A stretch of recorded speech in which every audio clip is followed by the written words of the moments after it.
और जो नहीं बोलता हो डेफिनेटली करता है।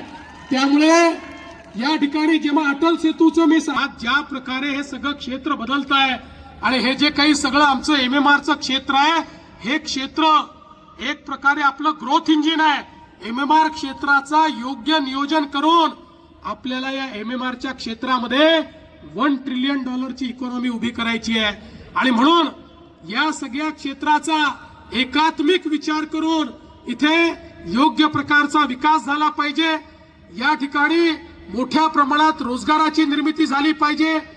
इंडस्ट्री सोबत सर्व्हिसेसचं सेक्टर, हाय पेड जॉब्स हे कसे तयार होतील, आमच्या मुलांकरता जे आता शिक्षण घेत आहेत, शिक्षण घेतल्यानंतर त्यांच्या हाताला काम कसं देता येईल, या प्रत्येक गोष्टीचा विचार आपण या एमएमआर क्षेत्रामध्ये केलेला आहे। आणि म्हणून बंधू भगिनींनो, मी तुम्हाला हे सांगण्याकरता आलोय की या निवडणुकीमध्ये केवळ नगरपालिका म्हणून विचार करू नका, तर आपल्याला हे जे बृहत काम करायचं आहे, आपल्याला एकेका शहराचा विकास करायचा आहे, हे एमएमआर क्षेत्र एक व्हायब्रंट क्षेत्र म्हणून तयार करायचं आहे। आणि हे जर करायचं असेल तर या ठिकाणी खऱ्या अर्थानं आपल्या तेजश्री ताई ज्या अतिशय सुशिक्षित आहेत, यांच्यासारखा नगराध्यक्ष मला स्वप्न आहेत, ती पूर्ण करण्याकरता मी मुख्यमंत्री आहे। पण त्याच वेळी इथेही जर तेजश्री ताईंसारखा एक असा उमेदवार की ज्याला स्वप्न कशी पाहायची कळतात, ती पूर्ण कशी करायची ही समजतात, तशा पद्धतीचं त्या ठिकाणी ट्रेनिंग आहे, अशा पद्धतीचा जर नगराध्यक्ष मिळाला तर निश्चितपणे एक मोठं परिवर्तन आपण करू शकतो। खऱ्या अर्थानं बंधू भगिनींनो, आपल्याला कल्पना आहे ज्यावेळी आपलं सरकार पुन्हा आलं त्यावेळी अनेक लोक म्हणायचे आता यांचं सरकार आलं, आता भाजपला 137 जागा पहिलं काम करणार, लाडकी बहीण योजना बंद करणार। 1 वर्ष होऊन गेलं, लाडक्या बहिणींनो योजना बंद झाली नाही आणि जोपर्यंत देवाभाऊ आहे लाडकी बहीण योजना सुरूच राहील, ती बंद होणार नाही।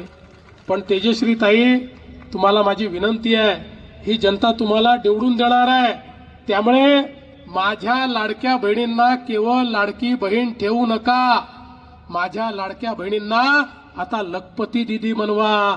आता मोदीजींनी लखपती दीदीचा कार्यक्रम दिलाय आणि आपण या 2 वर्षामध्ये 50 लाख बहिणींना लखपती दीदी केलाय।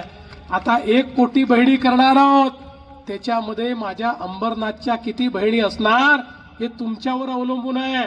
तुम्ही कार्यक्रम जर योग्य राबवला तर माझ्या अंबरनाथच्या बहिणी या पहिल्या क्रमांकावर असतील आणि सगळ्यात जास्त माझ्या लखपती दीदी या माझ्या अंबरनाथ मध्ये असतील, ही जबाबदारी मी तुमच्यावर देतोय। आणि म्हणून बंधू भगिनींनो, माझी तुम्हाला एवढीच विनंती आहे, पारदर्शी कारभार आणायचा आहे। या ठिकाणी कुठल्याही प्रकारची गुंडागर्दी नाही, कुठल्याही प्रकारचा अतिरेक नाही, तर एक प्रकारे पारदर्शीपणे काम करणारी अशा प्रकारची नगरपालिका ही आपल्याला तयार करायची आहे। आणि म्हणून मी तुम्हाला विनंती करण्याकरता आलो आहे की आपल्याला 20 तारखेला फार विचार करायचा नाही आहे। 20 तारखेला कमळाचं बटन आपल्याला दाबायचं आहे आणि केवळ नगराध्यक्ष पदाकरता नाही, तर नगरसेवक देखील आपले जे आहेत, नाहीतर नगराध्यक्ष निवडून आणायला नगरसेवक दिले नाही तर ताईला लोक कामच करू देणार नाहीत। त्यामुळे नगराध्यक्ष आणि नगरसेवक असे सगळे आपले निवडून आणायचे आहेत।